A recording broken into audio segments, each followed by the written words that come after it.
Presidential Broadcast Service. Radyo Pilipinas. Radyo Publiko Ng bagong Pilipinas para sa bagong Pilipino. Naghahatid ng mahahalagang balita at impormasyon na guugnay ng pamahalaan sa sambayanan. Tulay sa himpapawid ng serbisyo publiko. Radyo Pilipinas. Radyo Publiko. Ang boses ng Pangulo.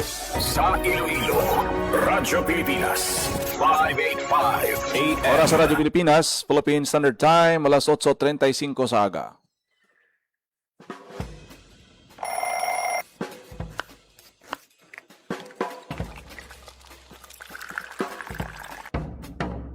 Aga sa Iloilo. Masako. Magahod. Mapagsik.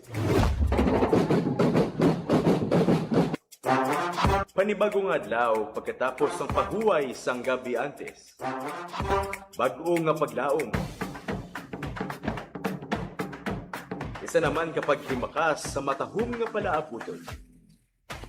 Iloilo Morning, ang programa nga kaupod ninyo sa pamahaw kon aga.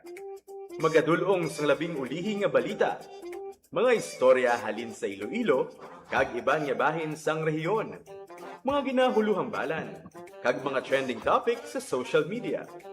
Ululupod naton at tubangon ang maayo nga aga. Magpamati na sa Iloilo Morning!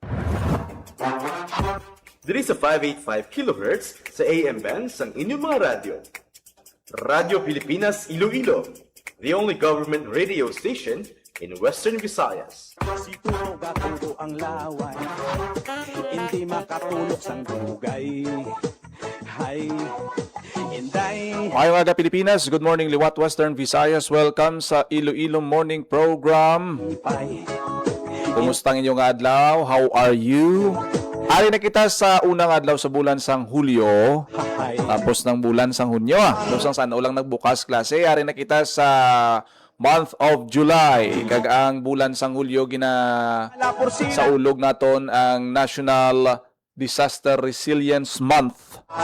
Sa diin nga diri nga bulan patigayon na madamo nga mga aktibidad agod nga maano kita no mapabakod mapasangkad ang aton awareness sa mga emerhensya nga aton siniya posible atubangon Unay, sa mga amumaning season nga madamo sang sang mga tig-unulan abi mo ti ang baka, munanay, bagyo, diri ka ang iban pa nga mga kalamidad dapat nga manginhanda kita. lang kami mali. Subong bulan sa Hulyo sa diin nga ginadumdum nato ang National Disaster Resilience Month dili sa Iloilo City madamo sa mga nakalinyada nga mga aktibidad sa diin ang aton nga mga pumuluyo maka katagan kahigayonan nga makatambong sa sini nga mga activities kasubong may mga lectures may arasing expo exhibit kung di ta magsala kick-off ceremony karon sa hapon hiwaton Bisan diri sa may syudad sang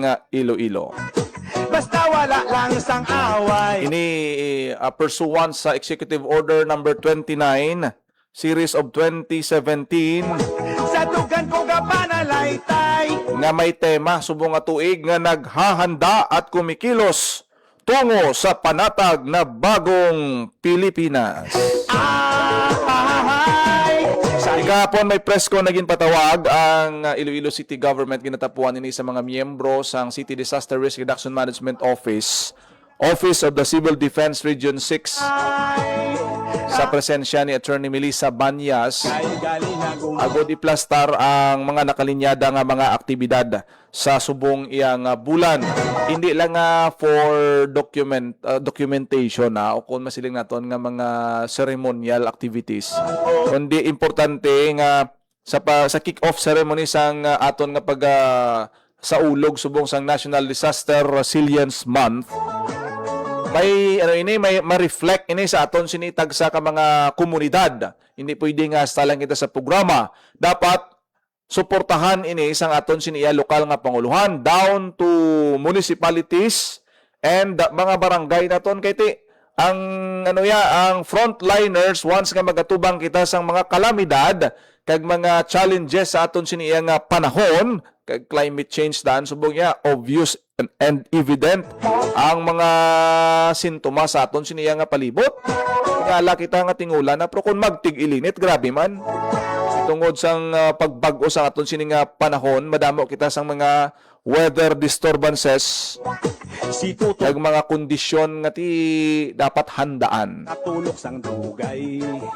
Ti kabay pa si mayor, si kapitan, si kagawad, dapat niara kamo sang inyong nga version dira sa inyong nga barangay kung anong mga aktibidad nyo sa subong iyang NDRM month.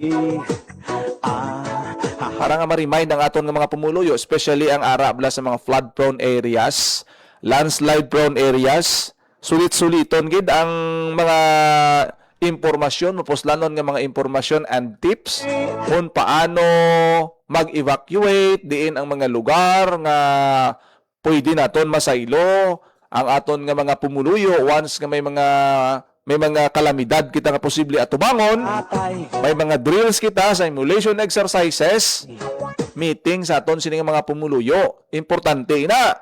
Hindi pwede nga masiling kita nga tiduay pa man. Dumayo man simpo subong. Diri ka lang. Amo na gani nga ang best time to prepare is inang tinion nga wala pa sang kalamidad nga mag-abot. Hindi pwede nga hulaton tapang kalamidad kag dito kita mag-prepare. Gamudlak sa May may mga earthquake, may mga movement subong nga na-eksperyensyahan, dagko nga mga magnitude sang earthquake na eksperyensyahan sa nagligad sa Mindanao, Venezuela, Japan. gali na May may mga bagyo pa, kag iban pa nga mga may storm surge kiti ang habagat subong tama man kabakod kag ang Western Visayas isa sa mga apektado gid Wala once ka magkusog ang habagat naton.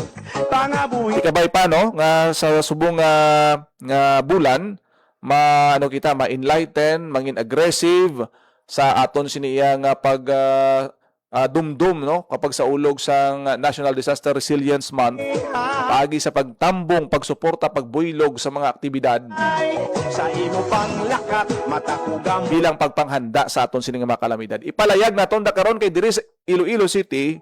Malapor sila. Subong gid July 1 kag 2 may mga aktibidad halimbawa may mga DRR alphabet.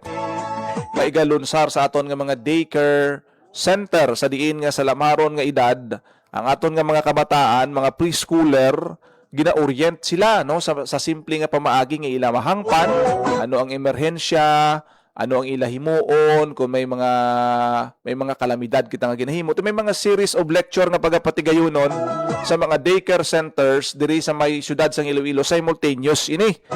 Kita magsala sa July 2 kag sa July 15 to 16 mayara sing Kabalaka Expo dira sa may bahin sang Mega World Mandurriao. Ding Kabalaka Expo ni ginabuylugan ini sang aton siniya nga mga private sector, government agencies, mga rescue volunteers naton. Didira gina-display nila na ang mga assets, mga kagamitan, kag ang ilang mga mga impormasyon. Lakat matakugam mudlak. May mga exhibit na da nga pwede makakadto ang aton nga mga pumuluyo, estudyante. Malapor sila. Na-expose sila nga amo ni giling ginagamit. Amo ni nga tool ang ginagamit sa pagmonitor sa aton sini nga rain volume, wind direction, rescue equipments, kag madamo pa sa July 15 and 16. Ipabati naton bala no aton siniyang interview kahapon nga adlaw sa press ko naging patawag sang City Disaster Risk Reduction Management Office si Ma'am Shari Ledesma sang CDRRMO kag si Attorney Melissa Banyas ang Chief sang Operations Division man sang Office of the Civil Defense Region 6. Pamatian naton si Ma'am Shari Ledesma sang Local Disaster Risk Reduction Management Officer 3 sang CDRRMO.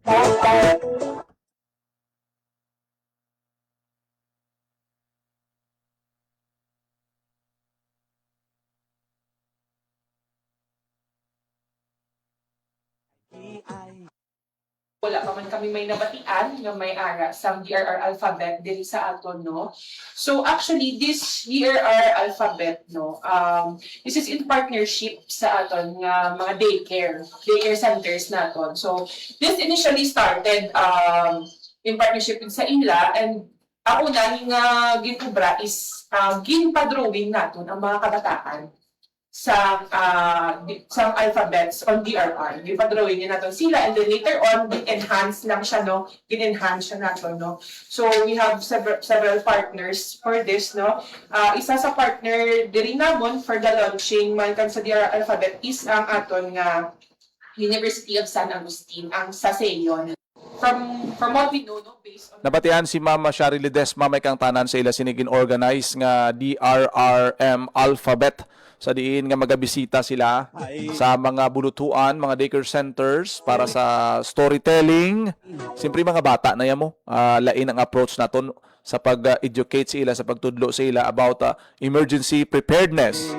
Dapat tudluan mo na sila no? Halimbawa, duck, cover and hold, anong himuon nila. Tama, ini ka mapuslan. Noon naman silang ka lang agahampang-hampang kakaupod sa mga kabataan. Pero sa early age nila, dapat nga may ano na sila, no? Ma-orient na sila, ma-introduce na sa ila ang emergency preparedness. Iti mga kabataan, kisa siyempre busy na isang panghampang. Pero dira sa sina nga mga pangidaron, importante gid nga ma-educate naton sila. Halimbawa, no, sa natabo sa naligad nga linog sa Jensan dito. Flag ceremony, first day of school. Imagine mo, no, nagpatigayon lang kamo sang earthquake drill, real earthquake gidyang ilan na eksperyensya. Mayo lang kay early, wala pa sila kasulod sa classroom during flag ceremony na tabo. Somehow na refresh ang aton sini nga mga kabataan sang ila pagaymon kay tipa kung nakasulod na to sila sa building kag uyog sang mataas nga magnitude. Di ano ang itsura basi damo mga kabataan nga napilpilan sa dalaw. Amo lang gitong napasalamatan nato, no, nga sa bahin sang linog nga nagluntad, ara pa sila sa gwa, outdoor pa sila. Kaya muna nga mga insidente, muna nga mga sitwasyon ang ginatingwaan gid nga matudlo sa aton sini nga mga pamatanon. Ano nga mindset bala ang mangin dapat ara sa isa ka institusyon, sa isa ka building, sa isa ka panimalay ang mangin ara sa aton para nga ma-increase ang aton sini nga emergency preparedness kag awareness. Ipabati naton bala ang mga pila ka mga tips sa aton ni Attorney Melissa Banyas, ang Chief sang Operations Division sang Office of the Civil Defense Region 6. So wala gidya bullying coming from the national, coming from the province or the region. So we have to be prepared within 72 hours that we can survive.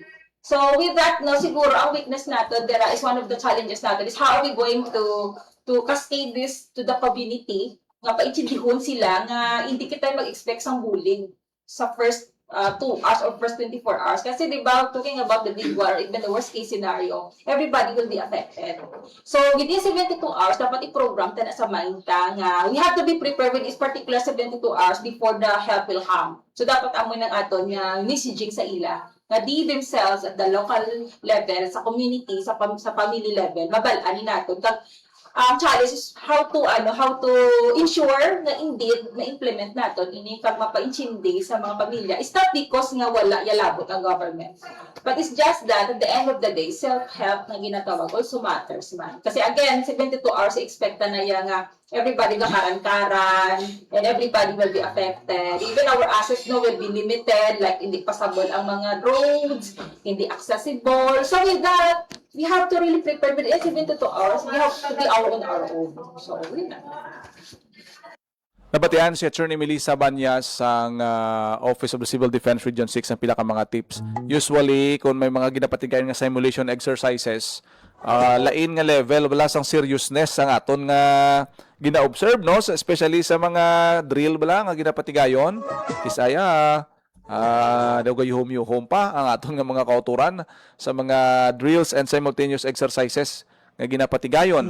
Pero dapat gali nga ang parts sang pagpa-enhance ang awareness naton sa emergency preparedness, dapat i-ano naton, i-absorb ta sa aton siniya nga panguna-una nga every time nga may kalamidad, especially kung dako nga kalamidad kay hindi mo na iya ma-deny nga ari kita sa kalibutan nga prone kita sa mga nagkalain-lain nga mga kalamidad. Panglakat. Dapat within 72 hours ang paminsaron naglay sa mga pumuluyo nga Supat malaki. kung dako nga emerhensya kung kalamidad hindi ka maglaom nga may masalbar gid dayon sa imo kundi dapat ma-develop sa imo mindset nga ikaw mismo ang imo kaugalingon capable sa pag abulig sang imo sinisinong mga ano mo bala ang pinakamalapit sa imo siniyang palibot. Syempre ang imo panimalay, magpatigayon ka mo sang rescue operation o kung magpanago, mag-seek sang refuge sa mga areas nga mayara sing emerhensya o kung kalamidad.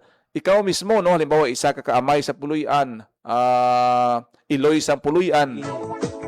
Ay, Di dapat paminsaron yung gid permi nga may gina-practice ka mo, may orientation ka mo sa inyo panimalay kung anong himuon sa tion sang emerhensya. Kag isa dira nga dapat paminsaron mo nga within 72 hours ti mga 3 days gina.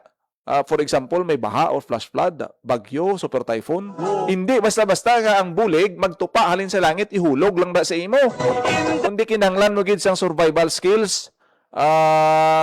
Ang resilience mo ganit tawag nga National Disaster Resilience Month kay ang resilience, ang preparation dapat nga mapabakod kita sa tion sang emerhensya kay simpre kung may emerhensya halimbawa road clearing palang daan nga tunay. gina-make sure kung passable lang area dira palang daan grabe nga struggle just like sang matabo plus ang Typhoon Yolanda kung madumduman nyo pa Sa imo pa 2013 ti madulong kasang relief goods paano ka makatabok sa suba paano ka makaagi sa highway sila kung ang imong karsada damo sang truso nga nagkalatumba ti Botsilingon may posibilidad nga ma-delay ang distribution sa mga goods kasubong sina. So dapat ang coordination, ang teamwork, ang strategy dapat ma-enhance, no? Makahimo sa mga protocol kung ano ang himuon para mabadasig ang distribution. Okay lang na kung damo air asset mo. Halimbawa, may helicopter ka, no? Ang inyong LGU capable abisang air rescue o kung magdulong sa mga relief goods gamit ang mga air asset pero ti hindi man amo sina kay tiwala naton nga ang aton yang area medyo challenging gid man no kay ti may mga kabukiran kita malapad ang aton nga areas. sa So amuna nga mga sitwasyon ang katuyuan kung nga ang nagasaulog kita sa National Disaster Resilience Month subong nga bulan sang Hulyo. inday. Sa imo yung nga tunay.